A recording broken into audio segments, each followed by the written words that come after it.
윤석열 대통령이 취임하자마자 금융위원회가 야심차게 발표한 정책이 있습니다.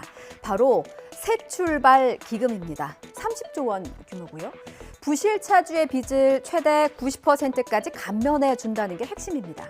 하지만 시작부터 삐걱거려서 첫걸음도 떼지 못했습니다.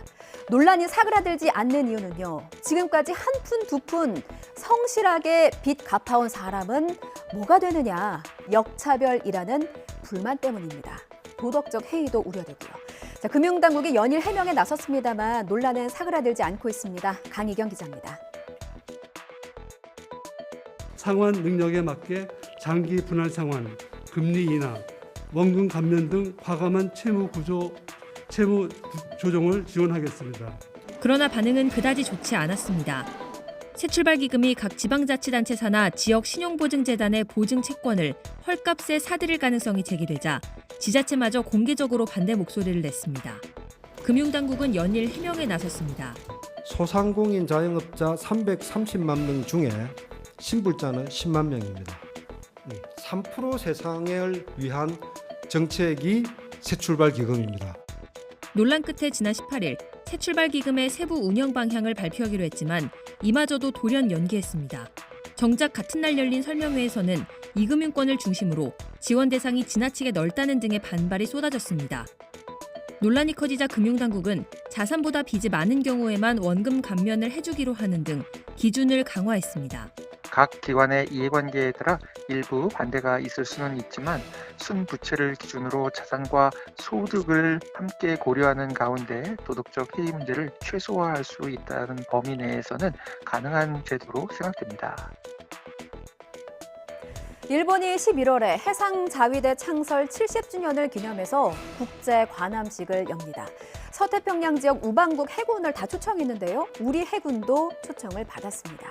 만약 이번에 참여하게 되면 2002년, 2015년에 이어서 세 번째 참가가 되겠습니다.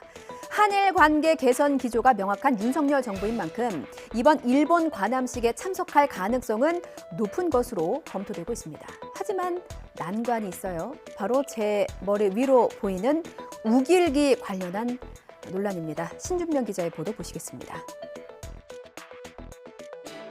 일본은 오는 11월 해상자위대 창설 70주년 기념 국제 관함식에 우리 해군을 포함해 서태평양 지역 우방국 해군을 초청했습니다. 우리나라는 관함식 이후 실시되는 일본 주도의 인도주의적 수색구조 훈련에도 초청받은 것으로 전해졌습니다.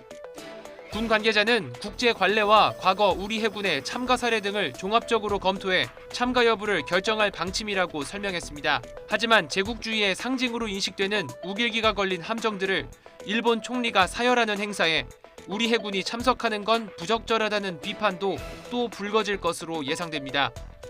앞서 지난 2018년 우리 해군이 제주에서 국제 관함식을 열었을 당시 일본이 우길기를 단 함정을 파견하겠다는 데 대해 국내 반대 여론이 거세졌고 일본은 결국 관함식에 불참하기도 했습니다. 임신부라도 어쩔 수 없다는 말, 일을 하는 임신부에게는 비수가 되어서 꽂히는 말입니다. 충북 청주시에서 연구원으로 일하는 30대 A씨도 그랬습니다.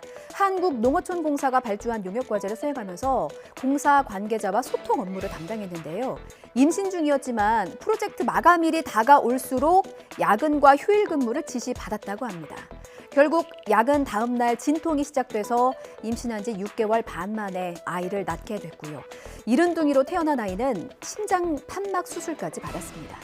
아이 걱정만 해도 하루하루가 힘겨운데 임신한 사실도 몰랐다는 농어촌 공사의 해명이나 야근은 자발적인 근무였다는 소속 회사의 변명이 A씨를 더 아프게 합니다. 김다연 기자가 취재했습니다. 특히 지난 5월엔 자정 넘어 퇴근했는데도 공사 관계자로부터 다시 새벽에 출근하라는 지시를 받았습니다. 이거 어떻게 해요, 그러면? 아유, 안 돼요. 끝내놔야지. 미안해서 어떡하죠?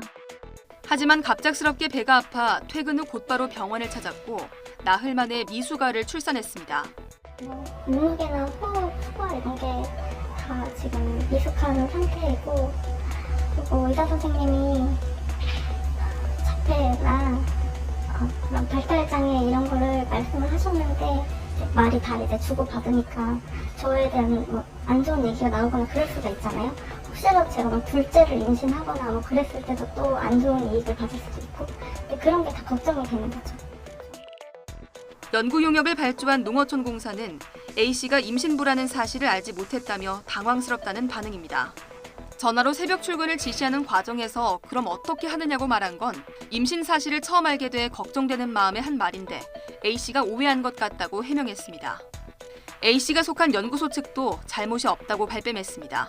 너 이거 해야 되니까 야근해가지고 이거까지 마무리해. 이런 식의 지시나 이런 것들은 절대 없었어요. 오히려 힘들거나 뭐 하면은 이 친구들이 배려를 했지. 하지만 임신부가 스스로 문서 등을 통해 명확하게 요청하지 않는 한 야근하도록 하는 건 불법에 해당합니다. 손해배상을 다 산모가 입증하면서 재판하라고 하면 너무 힘드니 그런 산모에 대해서는 야간 근로나 휴일 근로를 제한하는 취지가 저는 그런 거라고 보거든요. 세계적으로 사랑받는 K-팝 그 이면을 들여다보고자 합니다. 인기가 높은 만큼 아이돌을 선망하는 지망생도 늘어납니다. 이 기획사 대표도 K-팝 아이돌이 쉽게 되는지 아느냐면서 연습생에게 몸매 사진을 요구했습니다. 속옷만 입은 채로요. 지시도 굉장히 구체적입니다. 매주 화요일 앞, 뒤, 옆모습을 찍은 사진이어야 하고요. 허벅지와 허리, 팔뚝의 둘레까지 재서 보내라고 강요했습니다. 물론 모든 연예기획사가 다 이럴 거라고는 절대로 생각하지 않습니다. 하지만 지망생들이 왜 이 같은 무리한 요구를 받을 수밖에 없는지는 한 번쯤은 생각해 봐야 할 것 같습니다. 황윤태 기자의 보도입니다. 대표는 연습생들에게 매주 화요일 앞, 뒤, 옆모습을 찍은 전신 사진을 요구합니다. 사진을 찍을 땐 속옷만 입으라고 강요합니다. 이어 허벅지와 허리, 팔뚝 둘레까지 재서 알려달라고 합니다. 아이돌 가수를 꿈꾸며 우리나라에 온 대만 국적의 20대 A씨는 사진을 보내는 게 악몽과 같았습니다. 회사가 그런 사진 보내달라고 했는데 혹시 보내야 되나 이렇게 검황제 물어봤는데 이 정도는 좀 이상하지. 그래서 제가 안 보냈어요. 좀더 대충 사진을 찍으면 그 사람 보내면 그 사람은 어디서 쓰는지도 몰라잖아요. 연예기획사 대표는 걸그룹 데뷔 준비 기간을 줄이기 위해 동의를 받고 진행한 것일 뿐 성적인 의도는 전혀 없었다고 말했습니다. 단시간 안에 극대화 효율을 살려서 데뷔를 시키자. 체형 관리나 체중 관리나 신체 사이즈 관리나 그런 거를 이 모델 라인 업계에서는 그 부분이 있더라고요.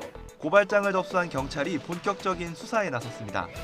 짧은 시간 안에 빠른 효과를 좀 얻으려는 부분에 집중을 하게 되고 이렇게 기획사에서 무리한 요구를 한다고 하더라도 따를 수밖에 없는 것 같아요.